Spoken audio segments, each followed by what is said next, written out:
ಗೃಹಜ್ಯೋತಿ ಫಲಾನುಭವಿಗಳ ಮನೆ ಮನೆ ಸಮೀಕ್ಷೆಗೆ ಸಹಕರಿಸಿ ದಾಂಡೇಲಿಯಲ್ಲಿ ಹೆಸ್ಕಾಂ ಸಹಾಯಕ ಕಾರ್ಯನಿರ್ವಾಹಕ ಅಭಿಯಂತರರಾದ ದೀಪಕ್ ನಾಯಕ ಮಾಹಿತಿ.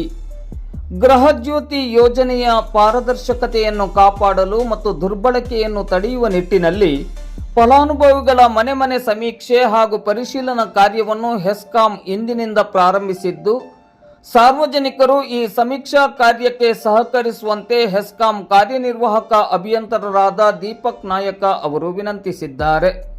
ಅವರು ದಾಂಡೇಲಿಯ ಹೆಸ್ಕಾಂ ಕಚೇರಿಯಲ್ಲಿ ಇಂದು ಬುಧವಾರ ಸಂಜೆ 4 ಗಂಟೆ ಸುಮಾರಿಗೆ ಮಾಧ್ಯಮಕ್ಕೆ ನೀಡಿದ ಮಾಹಿತಿಯಲ್ಲಿ, ದಾಂಡೇಲಿಯ ಹೆಸ್ಕಾಂ ವ್ಯಾಪ್ತಿಯಡಿ ಬರುವ ದಾಂಡೇಲಿ ಮತ್ತು ಜೊಯಿಡಾ ತಾಲೂಕಿನಲ್ಲಿ ಗೃಹಜ್ಯೋತಿ ಯೋಜನೆಗೆ ಸಂಬಂಧಿಸಿದಂತೆ ಹೆಸ್ಕಾಂ ಸಿಬ್ಬಂದಿ ಮತ್ತು ಮೀಟರ್ ರೀಡರ್ಗಳು ಮನೆ ಮನೆಗಳಿಗೆ ಭೇಟಿ ನೀಡಿ ಮೊಬೈಲ್ ಆ್ಯಪ್ ಮೂಲಕ ಸ್ಥಳದಲ್ಲೇ ಮಾಹಿತಿ ಮತ್ತು ಅಗತ್ಯ ದಾಖಲೆಗಳನ್ನು ಪರಿಶೀಲಿಸುತ್ತಾರೆ. ಪರಿಶೀಲನೆಗೆ ಬರುವ ಮುನ್ನವೇ ಆಧಾರ್ ಕಾರ್ಡ್, ಪಾಸ್ಪೋರ್ಟ್ ಅಳತೆಯ ಭಾವಚಿತ್ರ, ration card, voter ID, PAN card, ಬಾಡಿಗೆ ಮನೆಯಲ್ಲಿದ್ದರೆ ಬಾಡಿಗೆ ಕರಾರು ಪತ್ರ, ಟೆನೆನ್ಸಿ ಒಪ್ಪಂದ ಮತ್ತು ಜಾತಿ ಪ್ರಮಾಣ ಪತ್ರವನ್ನು ಸಿದ್ಧವಾಗಿಟ್ಟುಕೊಳ್ಳಬೇಕು.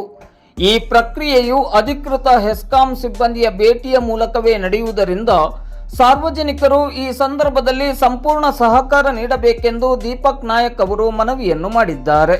ಕರ್ನಾಟಕ ಸರ್ಕಾರದ ನಿರ್ದೇಶನದಂತೆ ಈ ದಿನಾಂಕ 1/7/2026 ಗೃಹಜ್ಯೋತಿ ಯೋಜನೆಯಲ್ಲಿ ನೋಂದಣಿಯಾಗಿರುವ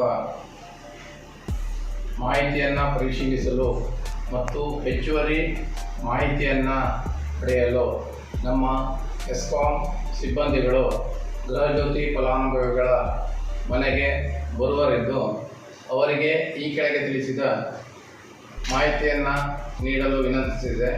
ಮೊದಲನೇದಾಗಿ ಆಧಾರ್ ಕಾರ್ಡ್, ಮತದಾರರ ಗುರುತಿನ ಚೀಟಿ, ಬಾಡಿಗೆದಾರರಾಗಿದ್ದರೆ ಒಪ್ಪಂದ ಪತ್ರ, ಆದಾಯ ತೆರಿಗೆ ಪಾವತಿದಾರರಾಗಿದ್ದರೆ ಪಾನ್ ಕಾರ್ಡ್, ಪಡಿತರ ಚೀಟಿಯನ್ನು ಹೊಂದಿದ್ದರೆ APL ಮತ್ತು BPL ಕಾರ್ಡ್ ನಂಬರ್, ಅದೇ ರೀತಿ ಜಾತಿ ಪ್ರಮಾಣ ಪತ್ರದಲ್ಲಿ RD ನಂಬರನ್ನು ಒದಗಿಸಿ ನಮ್ಮ ಸಿಬ್ಬಂದಿಗಳಿಗೆ ಸಹಕರಿಸಲು ಗ್ರಾಹಕರಿಗೆ ಈ ಮೂಲಕ ಕೋರಲಾಗಿದೆ.